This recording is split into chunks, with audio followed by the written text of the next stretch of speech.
Visions and ideals. The dreamers are the saviours of the world.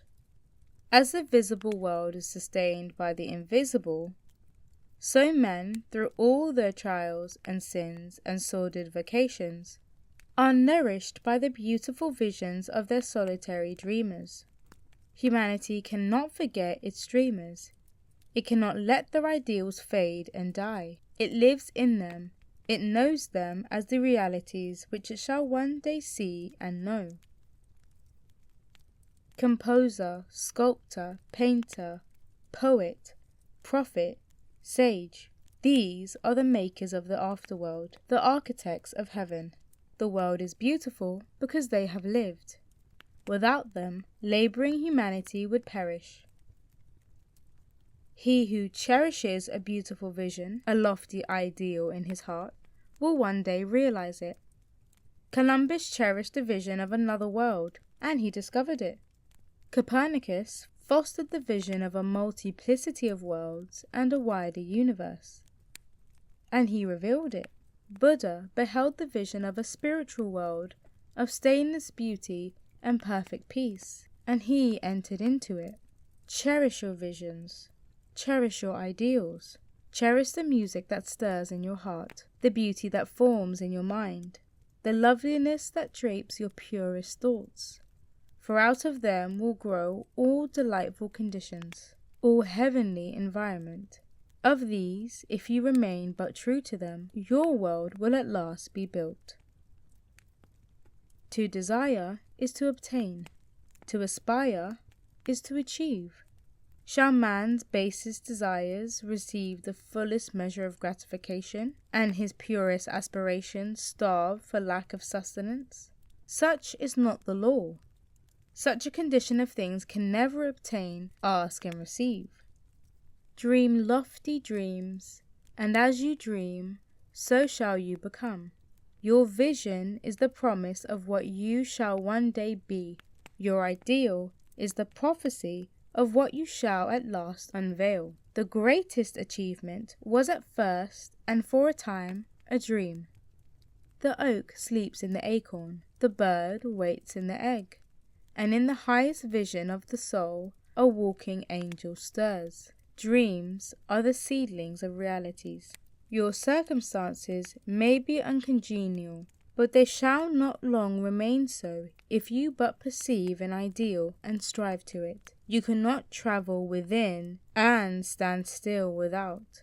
Here is a youth hard pressed by poverty and labour, confined long hours in an unhealthy workshop, unschooled and lacking all the arts of refinement. But he dreams of better things. He thinks of intelligence, of refinement, of grace and beauty. He conceives of, mentally builds up, an ideal condition of life. The vision of a wider liberty and a larger scope takes possession of him. Unrest urges him to action, and he utilizes all his spare time and means, small though they are, to the development of his latent powers and resources. Very soon, so altered has his mind become that the workshop can no longer hold him.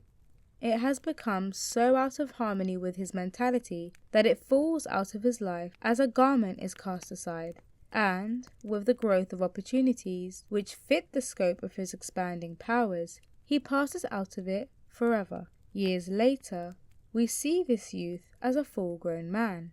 We find him a master of certain forces of the mind, which he wields with worldwide influence and almost unequalled power. In his hands he holds the cause of gigantic responsibilities. He speaks, and lo, lives are changed. Men and women hang upon his words and remould their characters, and sun-like, he becomes the fixed and luminous centre round which the innumerable destinies revolve. He has realized the vision of his youth. He has become one with his ideal. And you, too, youthful reader, will realize the vision, not the idle wish, of your heart, be it base or beautiful, or a mixture of both. For you will always gravitate towards that which you secretly most love. Into your hands will be placed the exact results of your own thoughts. You will receive that which you earn, no more, no less.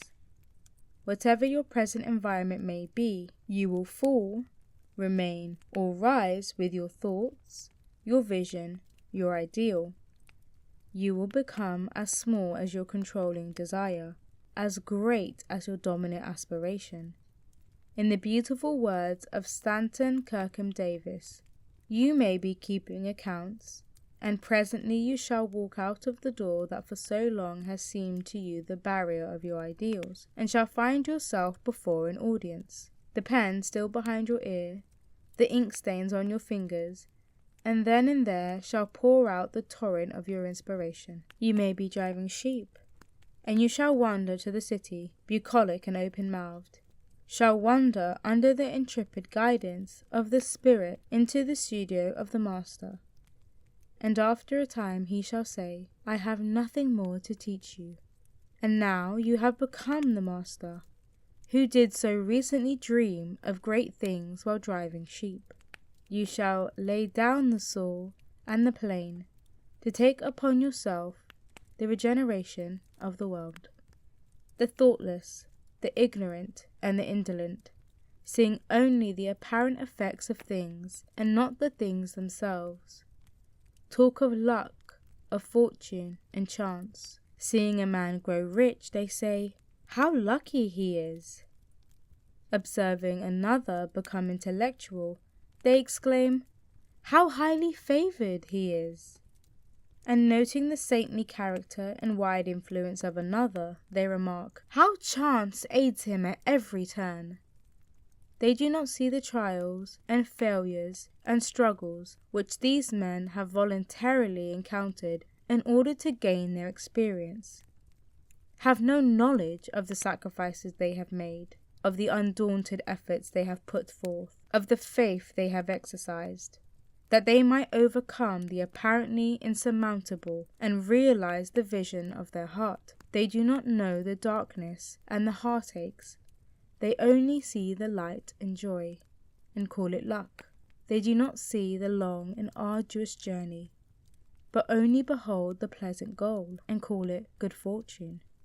Do not understand the process, but only perceive the result, and call it chance. In all human affairs there are efforts, and there are results, and there is the strength of the effort, and the strength of the effort is the measure of the result. Chance is not. Gifts, powers, material, intellectual, and spiritual possessions are the fruits of effort. They are thoughts completed, objects accomplished, visions realized. The vision that you glorify in your mind, the ideal that you enthrone in your heart, this you will build your life by. This you will become.